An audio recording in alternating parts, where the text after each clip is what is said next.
Hey guys, welcome to the 13th C# tutorial that I'm making for the new Boston. And in this tutorial, I'm going to be showing you how to use the for and the Foreach loop. And a loop is just something that will allow us to loop through the same code over and over. So all you're going to need for this tutorial is a button. And once you have it on your form, just go ahead and double click on it. Alright, so first we're going to be looking at the for loop. So to create a for loop, you're just going to want to type for, and then following that, you're going to want to have two parentheses. Now, the for loop is composed of three statements. The first statement is executed first, and it's only executed once. So typically, people define variables inside of here. So we're just going to go ahead and type int I equals 0. So now we can use this integer that we created inside of our for loop and only inside of our for loop. Alright, and next comes a conditional statement. And basically what it's going to do is, before it loops each time, it's going to check this conditional statement. And if it returns true, then it's going to proceed through the for loop and loop again. But if it returns false, it's just going to stop executing and never loop through again. So we're going to say, while I is less than 5, and then the third statement is executed after it loops through. And what we're going to do here is just have it increment I by 1. So we're just going to do I++. And then we're just going to want to put two curly braces. And inside of these two curly braces is basically the code that it will loop through. Alright, so let me explain this a little bit more. So basically what it's going to do is just create integer I. Then it's going to check to see if I is less than 5. And since I is equal to 0 right off the bat, then 0, of course, is less than 5. Then it's going to go through and do the code inside of here. Then after it's done executing all this code, it's going to go up here and add 1 to I. Then after it does this, it's going to go ahead and check this conditional statement again.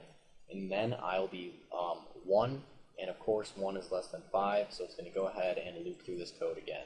And it's just going to repeat that process over and over until I is not less than 5. And so once I is equal to 5, it's going to stop executing. So basically what it's going to do right here is loop through this code 5 times.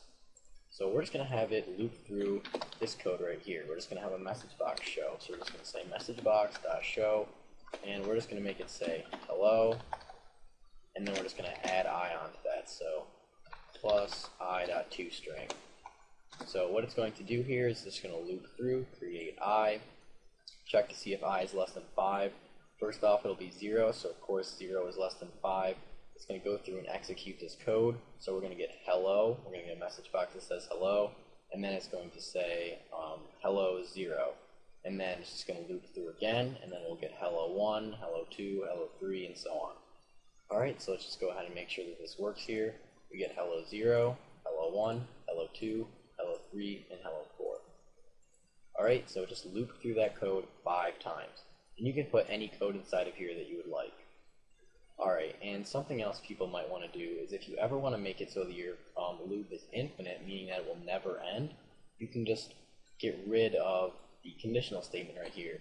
So if it has nothing to check, it's just going to, of course, loop over and over again, making it unstoppable. It's just going to keep doing it over and over. So if we do hello, we get hello 0, hello 1, hello 2, hello 3, and we can just keep clicking it forever, and it will never end. So yeah, we're at 45 right now. So I'm just going to stop executing by clicking F6, and it'll ask me if I want to stop debugging, and of course I want to stop debugging. Alright, so that's pretty much all there is on the for loop. So next we're going to go to the Foreach loop. And the Foreach loop basically allows you to loop through every element inside of an array. So if we were to go right here and just create a string array, I'll just call it names and set it equal to a bunch of strings. So we're just going to have Adam, Bob, and Joe. Alright, so now we're going to create a Foreach statement, or a Foreach loop, to loop through every single string inside of the string array right here. So we're going to say Foreach, and then we're going to want to put two parentheses. And then we're going to want to say for each string s in names. So basically what it's going to do is it's going to go through every single string inside of the string array.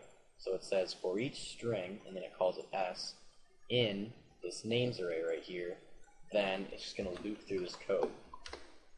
And every time it loops through, it's basically going to set this string called s equal to something different. So the first time it loops through, s is going to be equal to this element right here. The next time it loops through, s is going to be equal to this element, and so on.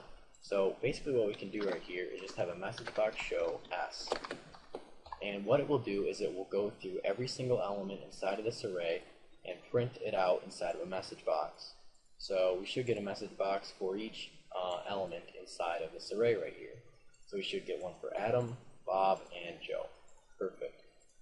And you can do this with any collection or any array. So if you wanted to, you could do this with a list as well. So if we were to go right here and create a list of integers, I guess, and I'll just call it numbers, and obviously set it equal to a new list of integers. I'll just add a few numbers to my list. I'll add, numbers dot add. I'll add 5, and then I'll add 10 and 15. So numbers dot add, and then 15. All right. So inside of our numbers list right here, we just have 3 numbers. We have 5, 10, and 15. So what we're going to do right here is we're going to say for each integer called I inside of that numbers list right there, then basically what we just wanted to do is print it out inside of a message box. So we're just going to say I.toString inside of this message box. So it's just going to go through every single number inside of this list and have a message box be displayed for it. So it's just going to go through 5, and then we're going to get a message box that says 5. Then it's going to go through 10, and we're going to get a message box that says 10. And finally it's going to hit 15, and we're going to get a message box that says 15. Alright, so when we debug here, we should get 5, 10, and 15. Alright, so that's pretty much it for this tutorial on the for and for each loop. So, see you guys.